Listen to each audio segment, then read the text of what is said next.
Ferme les yeux une seconde. Imagine la vie que tu pourrais avoir.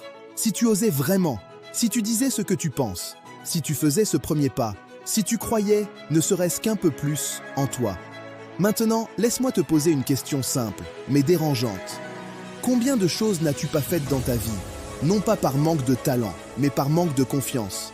La personne que tu aurais pu aborder, l'opportunité que tu as laissé passer, le projet que tu n'as jamais lancé, la vie que tu regardes parfois de loin en te disant « ce n'est pas pour moi ». Et pourtant, la vérité, c'est que la confiance en soi n'est pas un don. Ce n'est pas génétique, ce n'est pas réservé à une élite. Ce n'est pas quelque chose que certains ont et que d'autres n'auront jamais. La confiance en soi est un état. Et tout état peut être appris, entraîné, renforcé. Aujourd'hui, je vais te partager 6 faits scientifiques puissants, validés par la psychologie, les neurosciences et la biologie, qui peuvent transformer radicalement ta confiance en toi. Pas demain. Pas quand tu seras prêt, mais maintenant. Et si tu écoutes jusqu'au bout, si tu appliques ne serait-ce qu'un de ces principes, ta perception de toi-même ne sera plus jamais la même. Fait scientifique numéro 1. Ton corps. Crée ta confiance, avant même que tu y penses.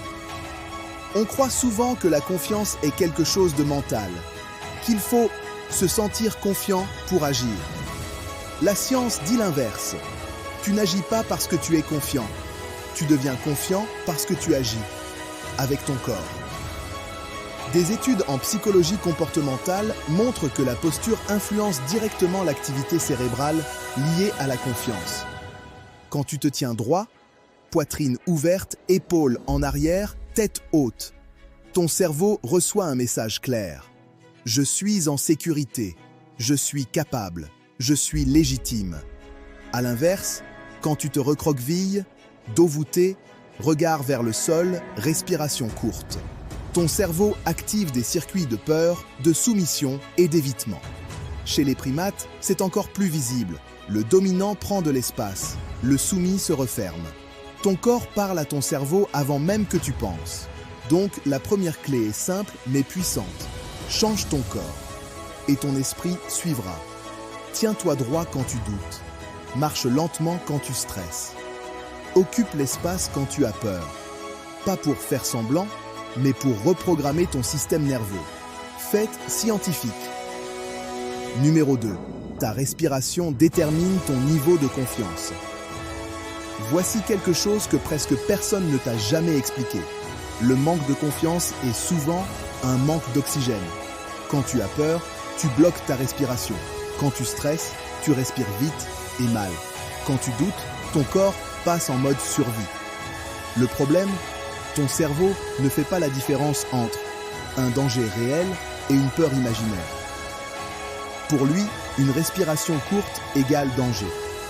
Des psychiatres et neuroscientifiques ont démontré que la respiration lente et profonde active le système parasympathique, celui du calme, de la clarté et du contrôle. Concrètement, respiration lente conduit à esprit calme conduit à décision plus claire. Décision claire conduit à confiance renforcée. Respirer profondément n'est pas du bien-être, c'est de la biologie. Avant un rendez-vous, avant de parler en public, avant une décision importante. Respire lentement, par le ventre, longtemps. Tu ne te forces pas à être confiant. Tu crées les conditions biologiques de la confiance. Fait scientifique. Numéro 3. La peur est une perception erronée de la réalité. Voici une vérité qui peut littéralement te libérer. La peur n'est pas le danger. La peur est une interprétation. Le cerveau fonctionne par ratio plaisir/souffrance perçue. Il se pose une question simple. Est-ce que ce que je vais faire va me faire plus mal ou plus de bien? Et le problème, c'est que le cerveau surestime la souffrance et sous-estime le plaisir. Résultat, il te pousse à rester immobile. Mais si tu changes le contexte, la peur disparaît. Si je te mets 1 million d'euros sur la table, si quelqu'un que tu aimes est en danger, si les conséquences de ne pas agir deviennent plus douloureuses que celles d'agir, tu oses instantanément. Donc, la peur n'est pas une preuve d'incapacité. C'est un mauvais calcul. Rappelle-toi toujours, peur égale perception erronée d'une réalité future. Et une perception, ça se change. Fait scientifique. Numéro 4. Ton cerveau ne fait pas la différence entre imaginer et vécu. Ton cerveau ne fait pas la différence entre ce que tu vis et ce que tu imagines intensément. Quand tu te rappelles un moment où tu as réussi, où tu t'es senti fort, confiant, capable, les mêmes zones du cerveau s'activent que le jour où tu l'as vécu. À l'inverse, quand tu te répètes que tu vas échouer, tu entraînes ton cerveau à douter. Ce que tu nourris mentalement devient ton identité. Alors rappelle-toi qui tu as déjà été, et la confiance reviendra. Fait scientifique. Numéro 5. Tu as 3 à 6 secondes avant que ton cerveau te sabote. Ton cerveau met entre 3 et 6 secondes pour trouver une excuse et t'empêcher d'agir. La solution est simple. 5, 4, 3, 2, 1, go. En comptant, tu bloques le mental, tu empêches le doute, tu déclenches l'action. La confiance ne précède pas l'action, elle naît juste après. Fait scientifique. Numéro 6. La confiance se construit par les petits pas. Le cerveau aime ce qu'il connaît. Le cerveau humain fonctionne d'une manière simple. Ce qu'il connaît, il l'associe à la sécurité.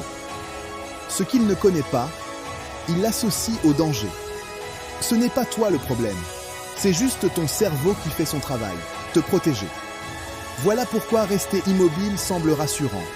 Voilà pourquoi sortir de ta zone de confort fait peur. Mais voici la bonne nouvelle. Chaque petit pas reprogramme ton cerveau. À chaque fois que tu fais une petite action malgré la peur, ton cerveau enregistre une information capitale. Je l'ai fait et je suis toujours en vie. Cette micro-action devient une preuve. Et chaque preuve réduit la peur. Petit à petit, ce qui était inconnu devient familier. Et ce qui était familier devient confortable. Tu mérites une vie à la hauteur de qui tu es. Écoute-moi attentivement. Tu mérites une vie où tu ne te retiens plus. Une vie où tu n'étouffes pas ce que tu es. Une vie où tu oses être vu, entendu, respecté. Tu n'es pas né pour survivre. Tu es né pour t'exprimer, pour créer, pour aimer, pour oser. Et la confiance en soi n'est pas le point de départ, c'est le chemin. Alors commence maintenant, redresse-toi, respire profondément. Rappelle-toi qui tu es, compte 5, 4, 3, 2, 1 et fais ce premier pas. Si cette vidéo t'a touché, si elle a réveillé quelque chose en toi, alors like, abonne-toi et partage-la à quelqu'un qui en a besoin. Parce que cette année, ce mois-ci, aujourd'hui, c'est ton moment. On avance ensemble. Et ce n'est que le début.